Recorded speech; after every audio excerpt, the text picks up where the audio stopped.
An 8-piece garage band is playing it loud to remember the face seen on the wall in here, D. Ford Bailey. Their frontman?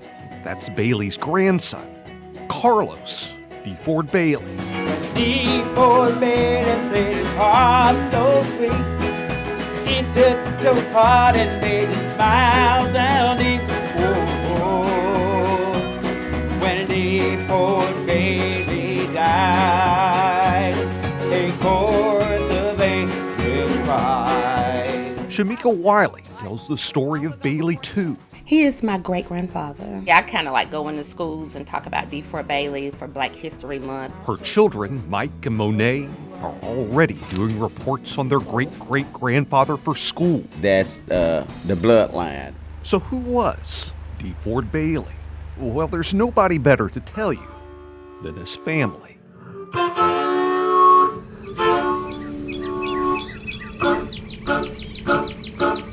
It's a story that starts in rural Smith County with a harmonica.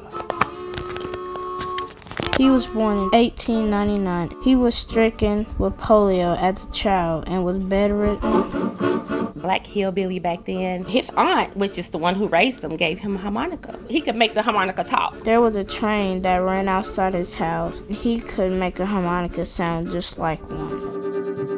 That talent Bailey developed as a child would get him on 1920s radio and make him a hit with audiences. They didn't know who was playing the harmonica, black, white. The first star of the Grand Ole Opry was my great-great-grandfather. Not just the first black star, but the first star. He traveled throughout the South with Roy Cuff, Bill Monroe, and he was one of the superstars known as the harmonica wizard. He drew crowds. They still loved him. They knew he was black.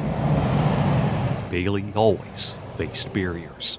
Those nights touring the roads to shows were in the days of Jim Crow laws. They used to have to hide him just riding through town. He couldn't really be seen riding in the car with white people. He wasn't able to go into the hotels. He wasn't able to go into the restaurants. They didn't care about him being a star, He was black. By the 40s, Bailey found himself in a deal that didn't allow him to perform his own songs.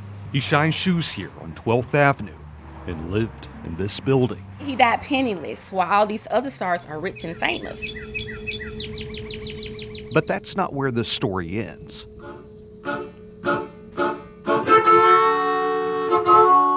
This is major. Somebody finally heard us. Recent years have seen biographies, articles, and accolades. This when he was inducted into the Country Music Hall of Fame. And now, thank you. I'm glad you made it. This D. Ford Bailey Avenue now overlooks what was 14th Avenue South and Horton Avenue in South Nashville, near where Bailey lived and ran his shoe shining business. We want everybody to know who D. Ford Bailey is. His day was way overdue, but thank God it's here. When D. Ford Bailey